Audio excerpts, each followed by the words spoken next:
Basavaraj Bommai, Honorable Chief Minister of Karnataka, Dr. Murugesh Nirani, Mantri Large and Medium Industry, Karnataka Government, General Anil Chauhan, Chief of Defence Staff, Chief of Air Staff, Air Chief Marshal B.R. Chaudhary, Chief of Naval Staff, Admiral R. Harikumar, Chief of Army Staff, General Manoj Pandey, Defence Secretary Sridhar Armane,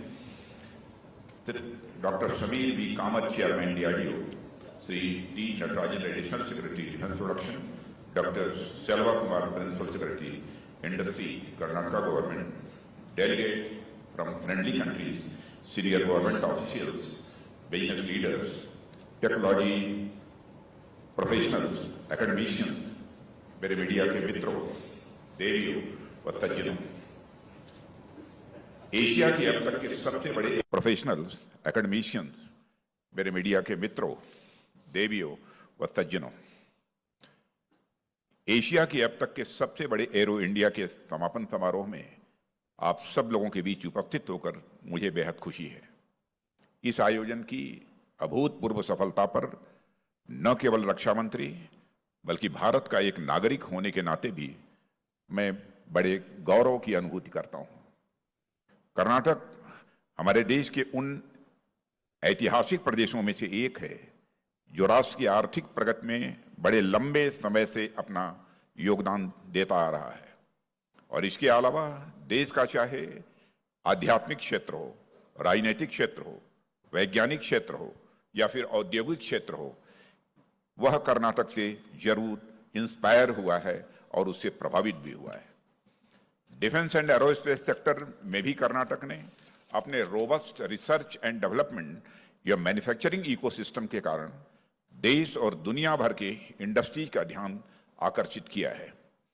ऐसे में आज जब यह sector हमारी economy में अपना और अधिक योगदान देने की दिशा में आगे बढ़ रहा है, तो इस सेक्टर के महत्वपूर्ण प्रतीक एरो इंडिया के आयोजन के लिए कर्नाटक से बेहतर शायद ही कोई और दूसरी जगह हो सकती थी। आज एरो इंडिया 2023 का समापन हो रहा है और मैं समझता हूं कि समापन के साथ ही इंडियन डिफेंस इंडस्ट्री की स्ट्रेंथनिंग की एक नई राह भी प्रशस्त हो रही है। यह एक नई शुरुआत है और इंडियन डिफेंस सेक्टर की आत्मनिर्भरता यानी सेल्फ रिलायंस के एक नए युग का, जिसमें यह सेक्टर एक नई एनर्जी, नए कमिटमेंट और नए इंथुजियाज्म के साथ अपनी प्रगति की राह पर मजबूती के साथ आगे बढ़ेगा।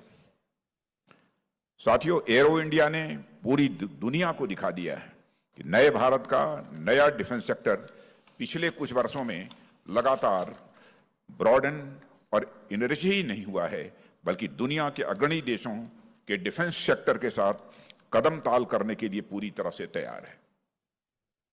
इस इवेंट के इनॉग्रेशन में हमारे माननीय प्रधानमंत्री श्री नरेंद्र मोदी जी का स्वयं यहां उपस्थित होना और बड़े इंटरेस्ट के साथ यहां की एक्टिविटीज को देखना, स्टॉल्स विजिट करना, यही इस बात का प्रमाण है कि इस आयोजन को लेकर वह अत्यंत उत्साहित भी थे और आश्वान्वित भी थे।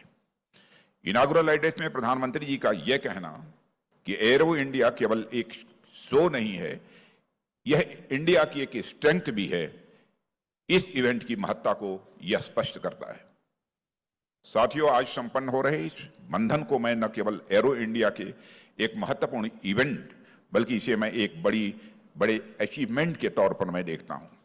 अभी हमने देखा कि इस समारोह में लगभग 250 एमओयूज साइन किए गए हैं और इसके साथ डीआरडीओ द्वारा टेक्नोलॉजी का ट्रांसफर किया गया है और प्राइवेट और पब्लिक सेक्टर द्वारा नए प्रोडक्ट्स को डेवलप और मैन्युफैक्चर करने के लिए महत्वपूर्ण घोषणाएं भी की गई हैं।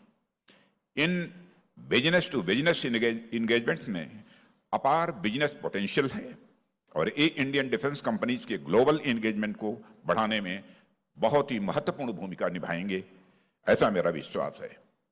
ये एमओयूज और टीओटीज डिफेंस इंडस्ट्रियल सेक्टर के एक्सपेंशन का मार्ग प्रशस्त करेंगे और देश के डिफेंस मैन्युफैक्चरिंग को एक नई हाइट देने में कामयाब होंगे। बंधन इवेंट का नाम बंधन, मैं समझता हूं यह उपयुक्त है। बंधन का सामान्य अर्थ तो किसी से बंधना होता है, अपनी स्वतंत्रता को किनारे रख किसी दूसरे के नियमों कानूनों के अनुरूप चलना होता है। पर बंधन का एक दूसरा अर्थ है जो बहुत ही पॉजिटिव है, बहुत ही सकारात्मक है।